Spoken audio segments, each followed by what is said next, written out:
Bonjour à toutes et à tous et bienvenue sur Grand Lille TV pour cette nouvelle édition du Rendez-vous de l'écho. Aujourd'hui, nous accueillons sur le plateau le directeur général d'Eura Technologies, Raouti Chehi. Bonjour. Bonjour. Alors merci d'abord d'avoir répondu à notre invitation. Et déjà, si en deux mots, alors on connaît Eura Technologies, bien sûr, on en parle souvent ici sur Grand Lille, mais si en deux mots, on devait présenter un peu la structure. C'est un lieu, d'abord un lieu extraordinaire qui se trouve à Lille, mais qui rayonne sur l'ensemble de la région Nord-Pas-de-Calais et au-delà. Et puis des entreprises qui y sont présentes, plus de 140 aujourd'hui, et à peu près 3000 personnes qui travaillent chaque jour à Eura Technologies dans le secteur des nouvelles technologies. Et puis l'ambition, c'est celle d'en faire un lieu exceptionnel en France et en Europe, qui permettra de faire émerger les champions du numérique de demain dans notre région. L'idée vraiment, c'est de soutenir la création dans les nouvelles technologies, d'aider ceux qui ont des idées à créer leur société. Exactement, et puis c'est d'assurer le plein emploi dans un secteur d'activité qui s'appelle le numérique, qui aujourd'hui laisse entrevoir beaucoup de potentiel.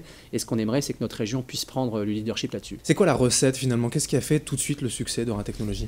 La compréhension des enjeux, notamment du numérique, c'est-à-dire qu'est-ce que le numérique aujourd'hui très concrètement et qu'est-ce qu'il peut concrètement amener dans notre économie. Et puis enfin, la réalisation, c'est-à-dire qu'aujourd'hui, c'est bien d'avoir une idée, mais encore faut-il pouvoir la mettre en œuvre au quotidien.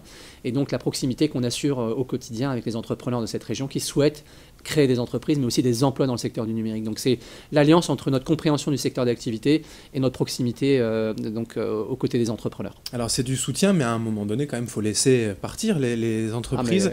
Aujourd'hui, vous avez une idée de combien d'entreprises ont quitté la structure Eura Technologies, se sont développées à côté? C'est très simple, et on a commencé en 2009, puisqu'on a inauguré en 2009, donc c'est un projet très jeune aussi également. Tout le monde pense que ça fait très longtemps, mais c'est ouvert que depuis 2009. C'est 100 hectares au total, le Blanc-Lafont c'est 25 000 m², la totalité aujourd'hui des surfaces c'est à peu près 50 000 m². On a vu passer 250 entreprises à Eura Technologies, 140 sont présentes aujourd'hui, donc vous imaginez qu'il y a 110 entreprises qui sont passées, et il y en a qui continuent d'arriver, et l'idée c'est de les garder 2, 3, 4, 5 ans, et puis après les laisser partir pour qu'elles puissent rayonner sur l'ensemble du territoire régional. Comment on fait quand on veut postuler et venir travailler à Eura Technologies pour relancer sa société? Postuler comme un offre d'emploi classique? Classiquement, c'est j'ai envie de créer l'entreprise et puis j'ai peu de moyens, mais j'ai une super idée, je viens la tester. Donc on s'adresse à Eura Technologies, donc on appelle Eura Technologies, on envoie un mail à Eura Technologies sur le site euratechnologies.com.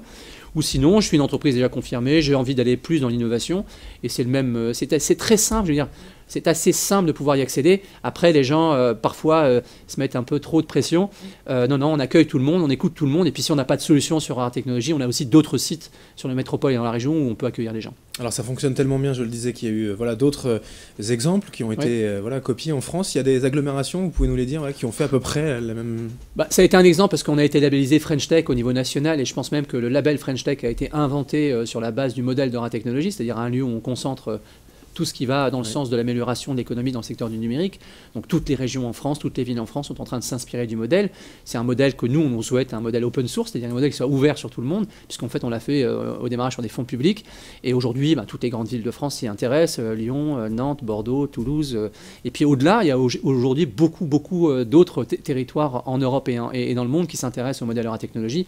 On accueille plus de 45 délégations étrangères chaque année avec 45 pays qui viennent nous voir pour savoir comment on a fait très concrètement. Donc on tient quelque chose d'extraordinaire dans la région, et ce qu'on essaie de faire aujourd'hui, c'est l'ouvrir le plus possible. Et de le développer encore, puisqu'il y a quelques mois, on a parlé de cette annonce, à la volonté de doubler les surfaces d'accueil. Là, ça va se faire progressivement aussi dans les prochains mois? À la fois, ça se fait là dans les prochains mois, mais ce qu'il faut, c'est aussi pouvoir grandir tout en gardant ce qui fait la force d'Eura Technologies, c'est-à-dire la proximité des entrepreneurs qu'on accompagne. L'idée, c'est pas de grandir pour en faire un projet d'immobilier, l'idée, c'est vraiment de grandir pour élargir la base de la pyramide, c'est-à-dire que plus vous avez une base large, et plus vous avez des chances d'avoir des success stories au niveau européen et mondial. Et pour revenir vraiment sur le principe de fonctionnement, c'est encore des fonds publics où il y a aussi les entreprises qui sont là, qui participent? Alors, Eura Technologies aujourd'hui, c'est à peu près, donc c'est une société publique locale, donc c'est une société privée dont j'assure le mandat social, mais Eura Technologies, c'est 48% d'argent public, et à peu près 52% d'argent privé qu'on génère nous-mêmes au travers de nos activités d'accompagnement, de location de salles, de location de bureaux, etc. Ce qu'il faut surtout comprendre et remercier, parce que je pense qu'on ne le fait pas suffisamment, c'est les actionnaires publics qui se sont engagés là-dedans. Et petit à petit, ils sont en train de se désengager au profit d'une économie qui soit soutenue par les entrepreneurs. C'est ce qu'on est en train de faire actuellement. Et l'idée pour nous, c'est d'arriver à peu près à 30% d'argent public, mais qui ne sont pas donnés pour faire de l'argent public, c'est donné pour avoir des résultats, c'est-à-dire notamment l'incubation, qui est un sujet important pour nous. Des gens qui n'ont pas d'argent, qui veulent créer une entreprise. Il me me semble, moi, logique que ce soit les pouvoirs publics qui viennent soutenir ça.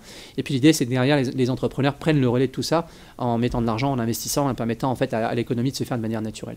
Il y a toujours voilà, de nouveaux entrepreneurs, de nouvelles idées qui arrivent. Je veux dire, voilà, l'avenir est à écrire en fait pour Aura Technologies. C'est 250 porteurs de projets qui viennent chaque année nous pitcher entre guillemets leurs projets.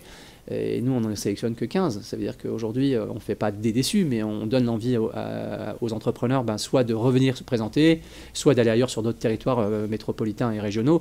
Mais non, c'est intarissable. C'est-à-dire qu'à partir du moment où vous avez de la créativité dans la tête des gens, il n'y a aucun problème, c'est-à-dire qu'il peut y en avoir, c'est ad vitam aeternam, c'est intarissable. Le seul truc, à un moment donné, c'est la réalisation et l'exécution. C'est le seul sujet sur lequel aujourd'hui, nous, on met de l'accompagnement. Avec Aura Technologies, avec la pleine image, avec d'autres exemples encore et les formations qu'il y a, la métropole illoise est vraiment devenue à la pointe des nouvelles technologies. Exactement, et puis maintenant, ce qu'il faut, c'est qu'on réussisse tous ensemble l'exercice suivant, qui est de faire sortir des success stories au niveau national et mondial, et commencer à fabriquer, pas fabriquer au sens artificiel du terme, mais à permettre en fait l'émergence de grandes entreprises dans notre région. Il y en a déjà, des OVH, des Ankama, etc. Enfin, des Sealand, des Archimède, mais une fois que vous en citez un, vous devez citer tout le monde. Mais ce que je veux dire aujourd'hui, c'est qu'aujourd'hui, on n'a absolument pas à rougir de ce qui se passe dans notre métropole et dans notre région, parce qu'au contraire, c'est même devenu un modèle du genre en matière d'accompagnement à l'émergence d'un secteur d'activité précis. Eh bien, merci Raouti Cheyi d'être venu donc nous présenter. C'est moi qui vous remercie. Et dans les grandes lignes, ce bel outil Aura Technologies, vous en êtes le directeur général, je le rappelle. Merci, créer des entreprises dans le secteur du numérique parce qu'on en a besoin. C'est noté, le message est passé, merci à vous. Et merci de nous avoir suivis. Et sur Grand Lille TV, l'info continue dans un instant.